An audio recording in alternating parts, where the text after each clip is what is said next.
പതിറ്റാണ്ടായി വടക്കാഞ്ചേരിയുടെ കന്നഡ വ്യാപാര രംഗത്ത് വിശ്വസ്ത സേവന പാരമ്പര്യമുള്ള ജോൺസൺ കന്നഡ വ്യാപാരം ഇപ്പോൾ ആധുനിക രീതിയിൽ നവീകരിച്ച ഷോറൂമിൽ തിങ്കൾ വെള്ളി ദിവസങ്ങളിൽ രാവിലെ 10 മണി മുതൽ ഉച്ചയ്ക്ക് 1 മണി വരെ കണ്ണ് ഡോക്ടറുടെ പരിശോധന, ഡ്രൈവിംഗ് ലൈസൻസിനായുള്ള സർട്ടിഫിക്കറ്റുകൾ, വിദ്യാർത്ഥികൾക്ക് ആവശ്യമായ ആന്റി ഗ്ലെയർ ബ്ലൂ കട്ട് ലെൻസുകൾ കുറഞ്ഞ വിലയിൽ, ദിവസവും രാവിലെ 9 മണി മുതൽ രാത്രി 8 മണി വരെ ക്വാളിഫൈഡ് ഒപ്റ്റോമെട്രിസ്റ്റിന്റെ സേവനം, എല്ലാവിധ ബ്രാൻഡഡ് ഫ്രെയിമുകൾ, ലെൻസുകൾ എന്നിവ കുറഞ്ഞ നിരക്കിൽ.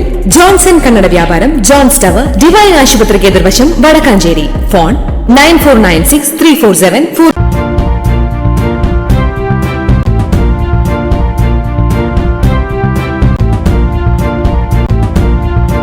നമസ്കാരം, എനി ടൈം ന്യൂസിലേക്ക് സ്വാഗതം. ഞാൻ നിബി രാജേഷ്.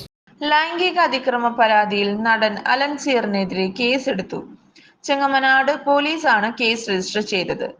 ആഭാസം സിനിമയുടെ ലൊക്കേഷനിൽ അലൻസിയർ മോശമായി പെരുമാറിയെന്നാണ് യുവനടിയുടെ പരാതി. യുവനടിയുടെ പരാതിയിലാണ് എറണാകുളം ചെങ്ങമനാട് പോലീസ് ജാമ്യമില്ലാ വകുപ്പ് പ്രകാരം കേസെടുത്തത്.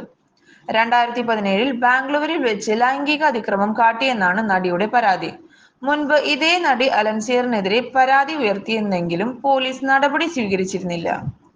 ഐശ്വര്യ ഡോങ്റയ്ക്ക് മുന്നിലാണ് നടി മൊഴി നൽകിയത്. അലൻസിയറിനെതിരെ നേരത്തെയും സമാന രീതിയിലുള്ള ആരോപണങ്ങൾ ഉയർന്നിരുന്നു. പ്രത്യേക അന്വേഷണ സംഘമായിരിക്കും കേസിൽ അന്വേഷണം നടത്തുക. News desk, any time news. കൂടുതൽ വാർത്തകൾക്ക് ഞങ്ങളുടെ ചാനൽ സബ്സ്ക്രൈബ് ചെയ്യുക. ഫേസ്ബുക്ക് ഫോളോ അപ്പ് ചെയ്യുക. വാർത്തകൾ വേഗത്തിലറിയാൻ എനി ടൈം ന്യൂസ്.